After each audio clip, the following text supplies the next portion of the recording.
How important is children's ministry? Well, more than half of people who will ever believe in Christ will do so by the age of 12. And by the time a child is 9, their basic moral foundation has already been formed. By age 13, a person has formed their first basic beliefs about the nature of God, the reliability of the Bible, the existence of an afterlife, and the everlasting love of Jesus Christ. Through children's ministry, we have a chance to engage the hearts of these children when they are most open to the gospel. We are able to step into their lives through all the gifts like teaching, serving, administration, and evangelism.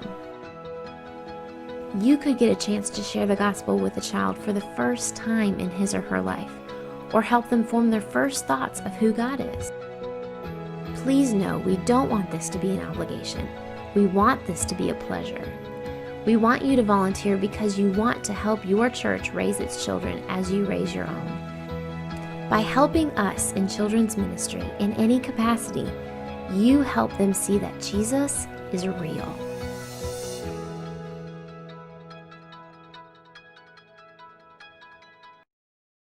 Good morning, boys and girls. Hope you all had an amazing week like I did. I hope you learned something new. Welcome to today's service. We'll start off with a word of prayer. So put your hands together, close your eyes, and let's pray. Dear Lord, we come before you this morning. I want to say thank you for the gift of life, for the gift of parents, and for providing and protecting us. Today, as we begin this service, we pray that God, you may open our understanding so that we may hear from you, Jehovah, King of glory. We thank you, we praise you, and we glorify your name. In Jesus' mighty name we pray. Amen. Welcome again. Today you are joined with one of us, Ivy, and then we have Teacher Nathan here and Teacher D. Hi. So welcome. We want to praise the Lord, and I hope you enjoy. Welcome, Teacher D. Wow. Boys and girls, welcome once again. We are ready to praise the Lord, and this morning we'll be singing about God's love. Are you ready to praise the Lord? Yeah. Are you ready to praise the Lord? Yeah. Yes. We'll sing Jesus' love is very, very wonderful. Amen. Jesus' love is very, very wonderful. Jesus' love is very, very wonderful. Jesus' love is very, very wonderful. So wonderful love. It's so high that you can't get over it. So low that you can't get under it. It's so wide that you can't get around it. So wonderful love. Jesus' love is very, very wonderful. Jesus' love is very, very wonderful. Jesus' love is very, very wonderful. So wonderful love. It's so high that you can't get over it. So low that you can't get under it. So wide that you can't get around it. So wonderful love. It's so high that you can't get over it. So low that you can't get under it. So wide that you can't around it. So wonderful love. I've got joy like a river, I've got joy like a river, I've got joy like a river in my soul.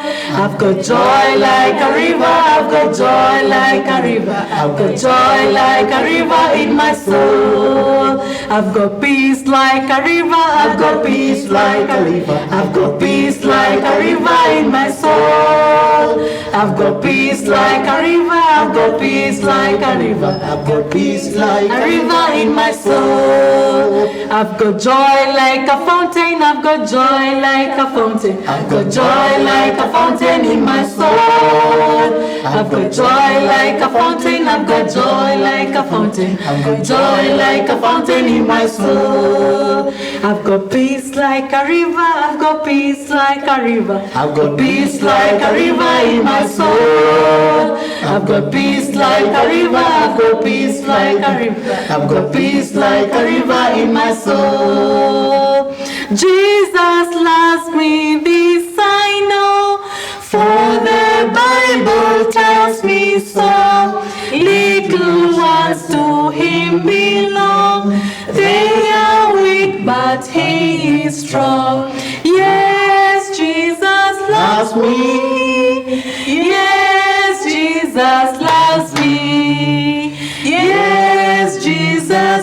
me. The Bible tells me so. Yes, Jesus loves me. Yes, Jesus loves me. Yes, Jesus loves me. The Bible tells me so. Yes, Jesus loves me. Yes, Jesus loves me. Yes, Jesus loves me. The Bible tells me so. Jesus loves the little children, all the children of the world. Whether yellow, black or white, they are precious in His sight. Jesus loves the little children of the world. Jesus loves the little children, all the children of the world. Whether yellow, black or white, they are precious in His sight. Jesus loves the little children of the world. Jesus died for all the children, all the children of the world. Whether yellow, black or white, they are precious in His sight. Jesus died for all the children of the world. Jesus died for all the children, all the children of the world. Whether yellow, black or white, they are precious in His sight. Jesus died for all the children of the world. He's got the whole world in His hands. He's got the whole world in His hands. He's got the whole world in His hands. He's got the whole world in His hands. He's got my daddy and my mommy in His hands. He's got my daddy and my mommy in His hands. He's got my daddy and my mommy in His hands. He's got the whole world in His hands. He's got my brother and my sister in His hands. He's got my brother and my sister in His hands. He's got my brother and my sister in His hands. He's got the whole world in His hands. He's got the little tiny baby in His hands. He's got the little tiny baby in His hands. He's got the little tiny baby in His hands. He's got the whole world in His hands. So we are about to get into the word, and Teacher Nathan will take us through the word today. But before we do that, I hope you remember the word for last Sunday. How many people remember? Do you people remember? I do. Okay, so if you do remember last Sunday's word, last Sunday's memory verse, can we do it together? Yes, we can. 1, 2, 3, let's do it. Hebrews chapter 11 verse 7, it says, by faith we know, when we wonder about things not yet seen, in holy fear he built an ark to save his family. Yay, clap for yourself. So it's now time for the word. Let's put our hands together and welcome Teacher Nathan as he takes us through the word. Hallelujah, boys and girls. Praise God. Good morning. Nataka tupigie Teacher Shalom makofi, Teacher D na Ivy kwa kuwa pamoja nasi wametuongoza vyema. Tuwapigieni makofi tafadhali. Najua mmekuwa na wiki nzuri. Mungu amewamcha vyema na mambo yote inaendelea vile inavyofaa. Tunamshukuru Mungu. Tumpigie Mungu Yesu makofi tafadhali. Leo ni asubuhi nyingine nzuri. Mungu ametupatia siku njema, kusikia neno lake, kufurahia uhai, kufurahia afya njema, kumtukuza kwa wema na fadhili zake. Na sasa kabla tuendelee katika neno la leo, nataka kuwakumbusha kitu kimoja yenye tulilana last Sunday. Tulikuwa tunajifundisha kuhusu Noah's Ark. Na in Noah's story yote kuna mambo mengi tulijifundisha, like Noah believed in God, hata kama Mungu alimwambia vitu yenye hakuwa anajua ama hajaiziona, he chose to believe in God, to trust God, to obey him. Na tuliona mwisho mambo mazuri ilimtokea. God rewarded Noah because of believing in him and obeying him. Nao siku ya leo Mungu ametuandalia neno lingine nzuri kwa sababu anatupenda. Tunajua tunapitia mambo magumu sisi wote. Kila mtu, hata sisi, especially today nataka kuongea na teenagers. Ni encourage kiasi tu in this season ya kwamba kuna kitu moja kitatufanya sisi wote tusimame. utaibuka ukiwa strong teenage girl, teenage boy ukishafanya kitu, because the story yenye tunaenda kusoma siku ya leo itatu challenge kufanya hiyo kitu yenye we are about to learn today. And today we are going to we have a topic inaitwa faith in God make difference. Our faith in God makes difference. That is the main topic. The subtopic of it is when I pray. Faith in God makes difference when I pray. That is just a subtopic of the main topic. Na najua tutabarikiwa na Mungu atakuwa pamoja nasi. Nataka tufunge macho yetu na turudie nyuma yangu. Sema nyuma yangu, Lord Jesus, I thank you for this beautiful day. Thank you for this wonderful opportunity of hearing of your word. I am receiving your word in my heart. And I believe that your word will change me. Your word will strengthen my faith. And I receive it now in Jesus' name. Everybody say amen. Nataka sasa leo nataka usome Biblia after tukishamaliza hii story. Utaenda the same story to confirm kama vile mimi nimekwambia ndio kweli. Kwa hivyo lakini nitawapea story moja. Na kabla hii story nitawapatia an episode kidogo ilifanyika ya kijana moja. Kijana huyu jamaa alikuwa anaitwa Alex. Alex was a teenage. Lakini Alex alikuwa mtoto wa pekee. He had a father and a mother.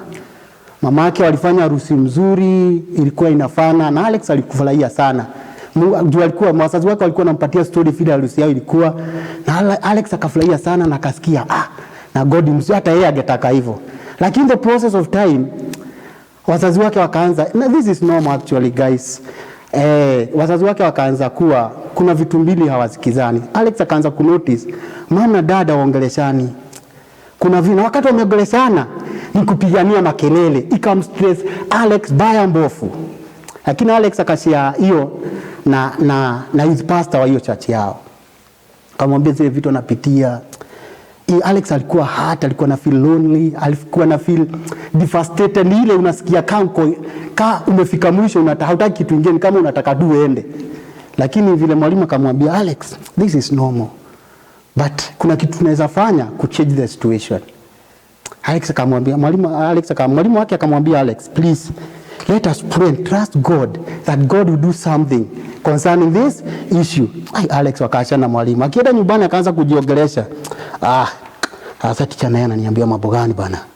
Kila mtu ananiambia pray. Nikiomba ni kitu gani itafanyika? Alex akaenda zake na hiyo story akakatiza. In our study today, tutaenda kuona some young guys in the Bible walipata kuna challenge ilifanyika in the process of katika maisha yao yenye ilikuwa ngumu sana kwa. Wacha tutaona katika somo letu leo vile walifanya na vile Mungu aliyowafanyia.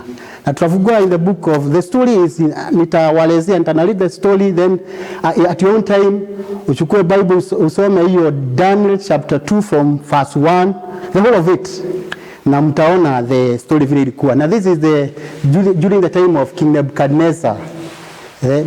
Biblia inasema ilikuwa mwaka wa pili wa King Nebuchadnezzar kutawala. Akiwa amelala usiku kama kawaida, kaenda kulala kama kawaida, maybe sijui alikuwa analala saa ngapi, lakini alilala. Lakini akiwa amelala usiku akapata doto aliota tu doto. But the following day mseni kama akubuki doto, inamsubua kwa mawazo yake, anataka kujua doto na anataka kujua the interpretation. Ikamsubua. In Babylon, hawakuwa na trust the Almighty God, the creator of heaven and earth, our Father, Jehovah God. They were worshiping idols. And that king was seeking advice from some people are called enchanters, sorcerers mnajua walogi, wizards, astrologers. Astrologers ni wale watu wanasema wanatumia nyota ama wengine palm readers, au ndio walikuwa na nini, wanamwambia wanamuadvise ama kuwa na kitu inamsumbua, alikuwa na waita. Hiyo siku moja asubuhi akaita waitwe wote, amesubuka kaida kama kawaida. Mfalme akawaambia yenyewe, mmekuja lakini nimeota doto na mimi leo niko serious. Nataka mniambie hiyo doto na mniambie maana yake. Jamaa akashindwa. Are you serious? doto, tukuambie doto na tukuambie the meaning. Fanya hivi king, kufanya hii mambo iwe rahisi, utuambie doto na tutakuambia the interpretation. King akasema mmekuwa mkinicheza for long, lakini this time now nimewapata, na vile nimewapata sichezi, nataka mniambie doto na interpretation. Akamwambia mfalme, yenyewe unaitisha kitu hakuna mfalme mwingine yeyote mkubwa ama mdogo asaitisha kitu yenye umeitisha. Hiyo kitu umeitisha hakuna mtu yeyote anaweza kujua ama kuinterpret, kwa sababu hakuna mtu anaweza, lakini na yeye mwenye anaweza ni miungu na ishiki pamoja na wanadamu. King akasema hapana. Akatoa decree akasema lazima all wise men in Babylon to be executed. Kichwa. Na ilikuwa so urgent. The chief, kuna ule alikuwa na mkuu wa the kingdom of King Nebuchadnezzar alikuwa anaitwa Ariot. Akapatiwa yeye alikuwa atimize hiyo execution. Akaanza sasa kuwatafuta. In the process akienda akapatana akina Daniel, because akina Daniel walikuwa wanahesabika among the wise men of Babylon. Babylon akamwambia, ni nini? King ametoa decree, ni lazima nyinyi wote muuliwe. Kabisa, kwa nini? What's going on? King aliota doto inamsubua, anataka kujua doto, chukua kama alisahau, na tena anataka kujua interpretation. Nipeleke kwake. Daniel akapelekwa kwa king. Ilifika mbele ya king, akaongea king, akamwelezea kila kitu, akaambia naye Daniel akamwambia, alikuwa na ujasiri, alikuwa na confidence. Akamwambia king, tafadhali give me some time. The Majesty, please give me some time. Akamwambia it's okay. Kwa hivyo hii mpango kwanza ikasimamishwa kiasi mpaka Daniel alete ripoti. Daniel kwenda nyumbani, alikuwa na marafiki zake Shadrach, Meshach na Abednego. Akapatia story, akajua siku nzuri, kwa sababu maisha yetu iko hatarini. Tunahesabu madakika tu maisha yetu tumeondokea hii dunia. Kwa hivyo king ameota ndoto, amesahau. Anataka kujua ndoto yake na anataka pia kujua the interpretation. Kwa hivyo fanyeni hivi, wase tuombe. Wacheni tuende kwa maombi. Wakaomba. Lakini usiku, God is so faithful. Because they had confidence in God. Walikuwa najua hata kama liwe nini. We serve the living God, the only true God. He is the only one who holds the answer of all things. Usiku ndio Daniel, Mungu akafunulia Daniel the dream and the interpretation. The following day, kaenda kabia Arios, unajua nini? Nataka kumuona king. Akapelekwa before king. Ila alienda mbele ya king, Arios akamwambia, nimeona among the captives of Judah a young man here mwenye anasema ataweza kufanya nini? Kujua dream yako na kuinterpret. King akamuuliza ni kweli? Akamwambia ni kweli, lakini si kumaanisha ati mimi ni mkubwa kuliko wengine, lakini kwa sababu ndio ujue, because there is God who reveals mysteries. Kuna Mungu ambaye anafumbua ama anaonyeshana zile mambo ambayo hakuna mtu mwingine anaweza fanya nini? Anaweza onyesha. Naye Daniel sasa akaanza kuambia mfalme doto yake.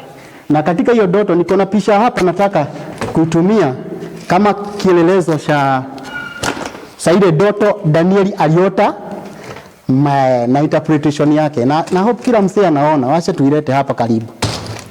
Wacha nilete hapa hivi. Sasa hii ndio dream yenye king aliota. King akiwa usiku aliota akaona a very scaring statue, kitu yenye ya kumstua, lakini hakuelewa. Daniel akamwambia ile kitu uliona usiku ilikuwa kama hivi. Kichwa hiyo kitu ya hiyo mfano ilikuwa hii na ilikuwa pure gold.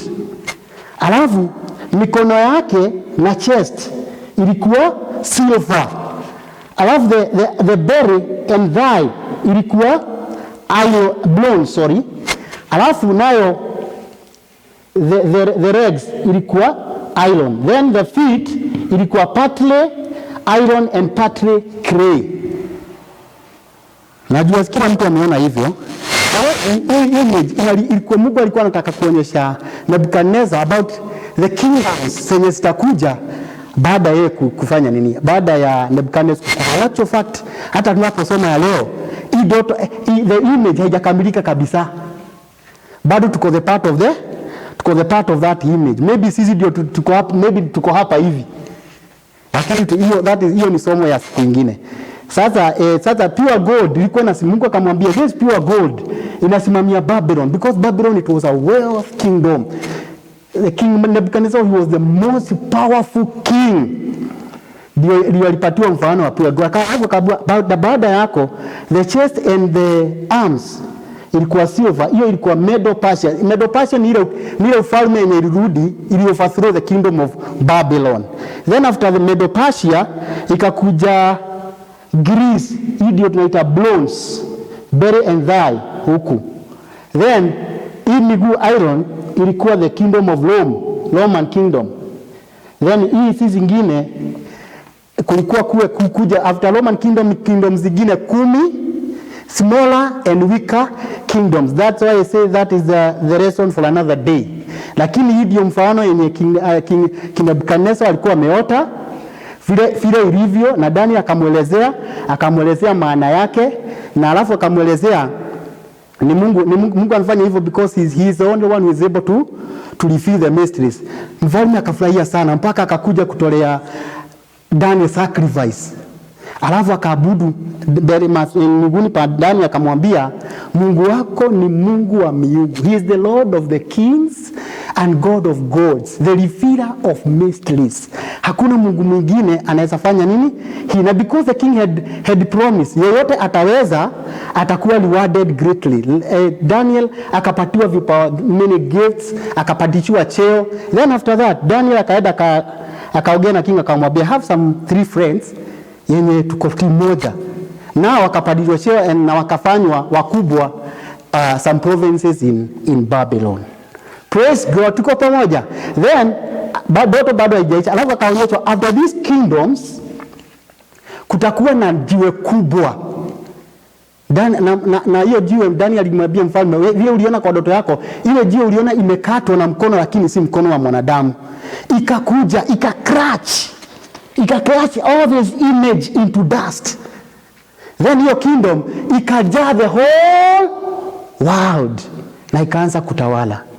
The rock, in fact the rock, and when we talk about the rock, we talk the rock Jesus Christ. Ukisoma Peter, 1 Peter 2:6 and 8 nasemanga the stone that the builders rejected became the chief cornerstone. Na ukisoma Psalms 118:22, Isaiah 8:14 na 28:16 utaona inaongea kuhusu that rock and they crushed the image into powder, and the rock here is Jesus Christ. Na hivyo ndivyo alafu Daniel akamwambia the king, si Mungu hajanifunulia kwa sababu mimi ni mtu wa maana sana ama ni mtu mkubwa sana, lakini kwa sababu amenifunulia kwa sababu alitaka ujue ile mambo itakayofanyika baada ya ufalme wako kuisha.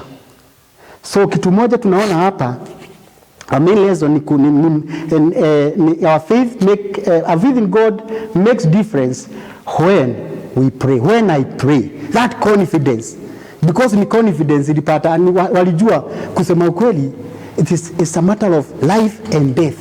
Kwa hivyo if you are not going to have confidence in the God of Abraham, Isaac and Jacob, in whom we have been taught from our childhood, our lives are done. So they had no choice. They had confidence in this God, and they went to their close-up their close-up, and they called upon God. And God is so faithful because they had confidence in Him. He revealed the dream and He revealed its interpretation. Praise the name of the Lord. Hello, boys and girls. What will you do when times are hard? When you are challenged by something you don't know what to do? Let me tell you something. So long as you have faith in God, faith in Christ, so long as you have your confidence in God and you confide in Him, He will settle your issues in a godly way. Kwa hivyo, at this time, when there is a lot of challenges, hatujui kesho iko namna gani, you don't know what is going to happen even when September comes. You don't know whether you go back to school. You don't know. Some of you wako form 4, wengine wako class 8. Bado mnasubuka ndani ya mawazo yenu. Badala ya kusubuka hii masubuko yote, let us confidently go to God, talk to Him, and He will settle our issues. He will make a way in His own way. because he is our God and he is good. He has us in his heart. He has a good plan for each one of us. As a young person, usione ni kama ati uko peke yako, hata wakati unasikia upweke. Just know that there is a God. And let me tell you something. There is nothing that is out of his control. Everything in the universe, everything in the world that we cannot see, it is under God's control. So as a young teen, boy and girl, please, you can confidently approach God in prayer by faith and you'll settle your issues. So God, I hope you have been blessed. And we have a memory verse. And our memory verse is from the book of ni kubwa kidogo lakini tutajifundisha ndio imani yetu ikue Sidio? Tunataka maso zetu sisi tunaendaga gym. Najua napatanaga na wasee asubuhi wakienda ile jogging. You want to shed some weight or you want to build some muscle. Purpose ni gani? Either you want to shed some weight or to build some muscles. Sasa na sisi kwa kiroho we cannot build our faith, our spiritual muscles na ugali ama githeri. Ni neno la Mungu kuomba. That's why we keep on memorizing. When we memorize these words, these verses, inaingia ndani ya mioyo yetu, inaanza kutujenga na kubuild our faith. So ni kubwa lakini najua Mungu atatuwezesha. Kwa hivyo tutasoma alafu baadaye utaendelea. This will be our topic that will carry us through this week. Hii wiki yote ukumbuke that story and then memory verse and your faith itakuwa strong. Hata shaitani akikam na ame yake yote masi hatakuweza. Okay, 1 John chapter 5 verse 14 and 15 nasema hivi. And we are sure of this, he will listen to us whenever we ask him for anything in line with his will. And if we really know he is listening when we talk to him and make our request, then we can be sure that he will answer us. It is from the Living Bible. Kwa hivyo nataka memorize that memory verse and na mtatuma. This time around I request you. Wazazi tafadhali, I request you. Make sure that our watoto wameenda through our topic, umewapatia simu zao wenye hawana, maybe wanaweza kuwa labda kwa nini zao hawajaingia kwa group zetu za kanisa, lakini please as a parent I request you in Jesus name. Ninakurequest. Tafadhali waone go through the lesson, the memory verse alafu watume tuko na nini, tutatuma kwa nani? Tutatuma kwa Tisha D. Ninajua kila mtu ako mtafute, wazazi mtafute namba ya Tisha Daina. Alafu kuko kwingine, please teenagers guys man, masemu siniagushe, hamjai niagusha yani, au sio? So God bless you so much. I wish you a blessed week. Pray. Our faith make difference in God when we pray. Just remember Daniel. Remember what God did for him, because he took time to believe in him and to commit those issues, troubling issues in prayer, and God aliwasettle. Leo nita invite Shadi akuja tuombee, atumalizie na Mungu atatubariki. God bless you so much. Boys and girls, what great assurance we have in Jesus Christ that when we pray, he listens. We have confidence in him because he listens to our prayers. And as our teacher has taught us, let's become children of faith. Let's pray every situation. Let's pray, and from the word God listens and he's going to answer our prayers. So let's bow our heads, we pray. Father, in Jesus' name, we thank you for your word, oh God. I pray, Jesus, that as children, Lord, we are going to be prayerful. We are going to have faith in you in the name of Jesus. What assurance, Lord, you've taught us this morning that you listen to us whenever we pray, oh God.